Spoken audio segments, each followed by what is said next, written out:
कहाँ कहाँ कब्जा है ये पार्कों के अंदर कब्जा है। ये इस दुकान के अंदर बैटरी चार्ज है। 40,000 रुपए की अवैध कमाई और कब्जा अलग। कब्जा अलग। ये अवैध पार्किंग स्टैंड, जगह जगह पर दुकानें। गरीब आदमी से दलाल यहाँ से पैसे लेते हैं। अहमद बुखारी की शेप पे ही चल रही है सारा काम। दलालों ने यहाँ पर कब्जा कर लिया है। 1,000 रुपए पटरी लेते हैं, बाकी पुलिस MCD के अलग है।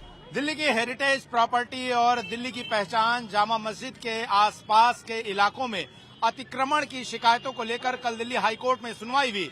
दिल्ली हाईकोर्ट ने याचिका का निपटारा करते हुए दिल्ली नगर निगम को जामा मस्जिद के इलाकों में हुए अतिक्रमण की इंस्पेक्शन करने का आदेश दिया है, जो कि 2 महीने में पूरा होना है।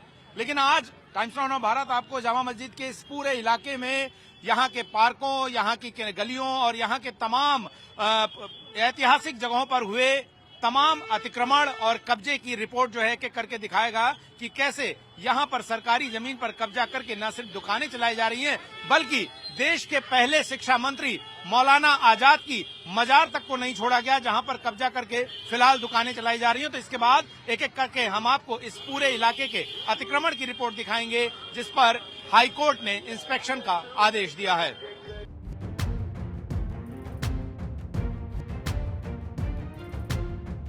तो किस तरीके से जामा मस्जिद के परिसर में लंबे समय तक जो है वो अतिक्रमण किया जाता रहा, उसकी बानगी एक एक करके हम दिखाएंगे। सबसे पहले जामा मस्जिद गेट नंबर 1 के पास आप ये 2 दुकानें देख रहे हैं, ये 2 ढांचे जो कि आप देखें तो जबरदस्ती का निर्माण करके इसे जो है यहाँ पर बना दिया गया है। और हमारे साथ इस मामले में याचिकाकर्ता अब्दुल अमीरो जी भी हैं। ये बताइए कि एक ऐसी हेरिटेज प्रॉपर्टी जो दुनिया में पहचान है, लेकिन इसकी हालत बड़ी बिगड़ी हुई नजर आती है, कहाँ कहाँ कब्जा है? ये यहीं पर ही कब्जा मैं आगे आपको दिखाऊंगा। हाँ। ये पार्कों के अंदर कब्जा है। ये जो दुकान है नजर आ रही है, इस दुकान के अंदर बैटरी चार्ज है। बैटरी चार्ज होती है। इसके अंदर डीप फ्रीजर लगी हुई है। ये चिकन टिक्के वालों को देख के गोश्त की डीप फ्रीजर लगी हुई है, इसको खोल के देखेंगे तो वो दिखेगी। और ये किसका किराया किसके पास जाता है? अहमद बुखारी के पास, तारिक बुखारी है, इनके पास जाता है। 20,000 रुपए महीना की दुकान दे रखी है इन्होंने। दोनों दुकानें 20-20 की दोनों। 40,000 रुपए की अवैध कमाई और कब्जा अलग।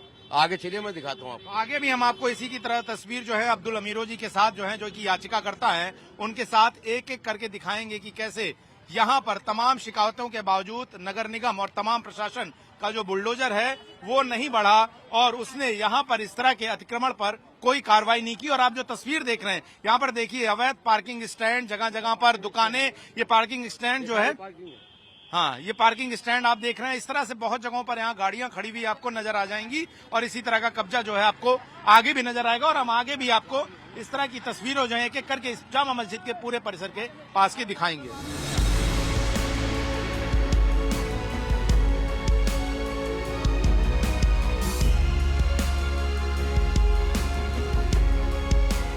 पुरातत्व विभाग की हेरिटेज प्रॉपर्टी और पुरानी दिल्ली की पहचान जामा मस्जिद के इर्द गिर्द जहां पर विदेशी सैलानी भी आते हैं, वहां पर किस तरह के कब्जे की तस्वीर यहां पर सामने आती है। और आरोप ये लगते हैं कि मस्जिद के जो इमाम हैं, करता धरता है, उन्हीं की शह पर जो है इस तरह की चीजें यहाँ पर होती हैं। और शिकायतकर्ता लगातार हाईकोर्ट में पिटीशन डालकर इस तरह की शिकायतें भी करते आए हैं कि देखिए किस तरीके से ये जो मस्जिद का परिसर है, जो कि एक हेरिटेज प्रॉपर्टी है, इस पर इस तरह से बड़ी संख्या में अवैध दुकानें, पार्किंग और उसके बाद बड़े पैमाने पर जो तहबाजारी की दुकानें यहाँ पर लगती हैं, उसको लेकर शिकायतें जो हैं वो लगातार उठती रहती है। और ऐसी तमाम जो तस्वीरें हैं वो आपको जामा मस्जिद के इस इलाके में दिख जाएंगी। और इस मामले में कल दिल्ली हाईकोर्ट ने जो कहा है वो अपने आप में बहुत महत्वपूर्ण है। दिल्ली हाईकोर्ट ने ये कहा है कि हम किसी के नतीजे पर नहीं पहुंच रहे हैं, लेकिन दिल्ली नगर निगम इस बात पर सर्वे कर एक नतीजे पे पहुंचे कि किस तरह की शिकायतें जो हैं वो हैं। और आप देखिए ये इलाका, ये पूरा जो तहबाजारी का लगता है, क्या वो किसी की अनुमति से लगता है या कैसे लगता है, ये जो है वो सवालों के दायरे में। और देखिए हमारे साथ अब्दुल अमीरो जी, जिनसे हमने आपका जिक्र किया था, जो कि हमारे साथ मौजूद हैं। और अमीरो जी ये बताइए कि कब से आप इस मामले में जो है वो शिकायत कर रहे हैं और क्यों आपको जरूरत लगी कि इस मामले में जामा मस्जिद के आसपास अतिक्रमण हटना चाहिए? 2023 से मैं कंप्लेंट शिकायतें कर रहा हूँ। हाँ।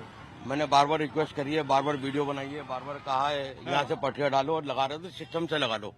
गरीब आदमियों से पैसे मत लो। गरीब आदमी से दलाल यहाँ से पैसे लेते हैं। कौन लेता है ये दलाल? ये हाफिज जावेद है, आलम है, नन्ना है, यासर है। ये किसके लोग हैं, किसकी शय? इनकी शय पे, ये अहमद बुखारी की शय पे ही चल रही है सारा काम। तो ये जो दुकानें हम जामा मस्जिद के सटी हुई देख रहे हैं, ये पूरा बाजार, ये क्या लीगल तरीके से लगा हुआ है? इलीगल तरीके से लगा हुआ है, कोई इनके पास तेवदारी नहीं, कोई पर्ची नहीं है। ये पुराने टाइम में हट चुकी थी, दोबारा आगे ये काबिज हुए हैं। अच्छा, दलालों ने यहाँ पर कब्जा कर लिया है, हाँ। यहाँ से पैसे ले रहे हैं, यहाँ से इनकी पटरी से 1000 रुपए पटरी लेते हैं, बाकी पुलिस एमसीडी के अलग है। कितनी दुकानें हैं ऐसी यहाँ पर? कम से कम मेरे हिसाब से 2000 दुकानें यहाँ से नीचे तक। तो मतलब महीने की एक बड़ी अवैध कमाई जो है। अवैध कमाई है। तो आज तक कोई दिल्ली नगर निगम या किसी ने कोई एक्शन लिया नहीं? सबके महीने बंदे में दिल्ली नगर निगम के महीने बंदे में यहाँ कोई आता है तो पहले फोन करते थे, आज कोई आ रही है तुम हटा लेना आज दुकान, 2 दिन के लिए हट जाएंगे। अभी 2 दिन के लिए बिल्कुल सफाई कर दी थी यहाँ से। अच्छा, फिर बाद में फिर लग गई।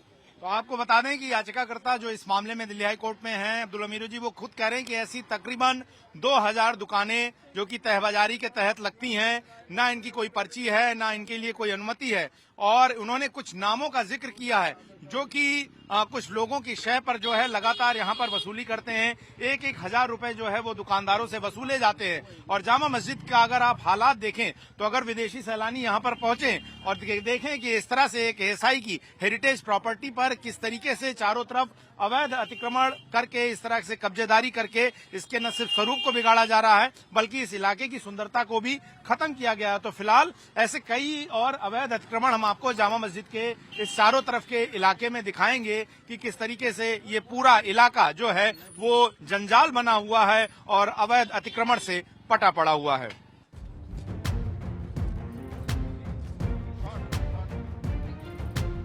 मेरे पीछे आपके जो आप तस्वीर है वो जामा मस्जिद, एक पहचान दिल्ली के विरासत की पुरानी इमारत और एएसआई की प्रॉपर्टी, लेकिन इसके अगल बगल किस तरीके से अवैध अतिक्रमण करके आरोप है कि रोजाना 1-1 हजार रुपए वसूल कर यहाँ पर दुकानें जो है वो लगाई जाती हैं और ये किसी भी तरह की इजाजत नहीं है। और इस इलाके की स्थिति अगर आप देखें जामा मस्जिद की, तो एक अगर आप कुतुब मीनार की तस्वीर देखें, आप ताजमहल के आसपास की तस्वीर देखें और एक जामा मस्जिद के पास के हालात देखें, तो जो हालात यहाँ पर बने हुए हैं उन्हीं को लेकर दिल्ली हाईकोर्ट में याचिका लगी थी। और आप दूर तक देखें तो ये पूरा जो इलाका आप देख रहे हैं, ये पीछे मीना बाजार की ओर जाता है और बीच में इसके फाउंटेन बना हुआ था। ये तमाम जो हेरिटेज प्रॉपर्टी और इसकी सुंदरता को कैसे एक एक करके जो है वो तमाम ठेकेदारों और कब्जेदारों ने बर्बाद कर दिया और इसकी खूबसूरती को छीना। इसी को लेकर दिल्ली हाई कोर्ट ने कहा है कि 2 महीने के अंदर दिल्ली नगर निगम जो है वो सर्वे करके एक इंस्पेक्शन रिपोर्ट जमा करे कि कैसे यहाँ पर ये जो आरोप लग रहे हैं और जो तस्वीरें कोर्ट के सामने रखी गई हैं उससे किसी नतीजे पे पहुंचा जा सके। लेकिन सवाल ये है कि जो बुलडोजर प्रशासन चलाता है वो तमाम जगहों पर चलाता है, लेकिन अभी तक जामा मस्जिद के आसपास के इलाकों में ये अवैध दुकानें, पार्कों पर कब्जा, मजार पर कब्जा, ये दुकानों और सरकारी प्रॉपर्टीज और फुटपाथ पर जो कब्जा है उस पर अभी तक नगर निगम कोई कार्रवाई क्यों नहीं कर सका। और मेरे पीछे आपको चारों तरफ जो ये बिखरी हुई दुकानें नजर आ रही हैं, ये दरअसल इन्हें क्यों नहीं एक व्यवस्थित करने की कोशिश हुई, क्यों नहीं इनके लिए बाकायदा दुकानें आवंटित करके एक जगह पे भेजा गया, और क्यों एक हेरिटेज प्रॉपर्टी के चारों तरफ इस तरीके से गंदगी और भीड़ का अंबार किया गया, जिससे इस हेरिटेज प्रॉपर्टी, एक पुरातात्विक संपत्ति जो है जामा मस्जिद जो की पहचान है, उसकी पहचान मिटाने की कोशिश हुई। ये सवाल जो है वो लगातार बने हुए और एक एक करके हम आपको जामा मस्जिद के आसपास की वो सारी तस्वीरें फिलहाल दिखा रहे हैं। खबरों की रणभूमि में यहां शोर नहीं, सोच लड़ती है। जहां शब्द नहीं, फैक्ट्स वार करते हैं और हर सवाल खोलता है सच की नई परत।